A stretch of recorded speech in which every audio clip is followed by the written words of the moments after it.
This video, I'm going to show you how you can view your primary and secondary functions in real time on Meris pedals.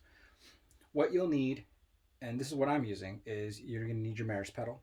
On the Meris pedal, you need to configure your MIDI channel accordingly, and then also set the MIDI out, not MIDI through, but MIDI out as the option. Then those need to be connected to a MIDI I/O or a MIDI box that has an in and out, not MIDI through. There is a difference between MIDI out and MIDI through. It needs to have a MIDI out. I'm using I'm using the Meris MIDI I/O in this example. I'm also using a Disaster Area Designs DMC 3XL, and I have in the setup I have the USB port set for MIDI.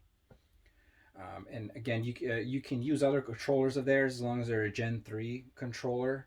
However, the setups on those may vary slightly just depending on which device you're going to be using. In this example, I'm using the 3XL. Then a USB cable out into a Windows machine or a DAW if you have one. You can also do that. Lastly, I'm also using an editor here that was created by Elliot Garbus. He has editors for all the Meris pedals. They're really great. There's videos specifically on how to use these editors, so I'm not going to go into that level of detail because those are available. I'll include links for all of these in the description as well, so you can follow this. And if you want to set it up this way, you know what I'm using.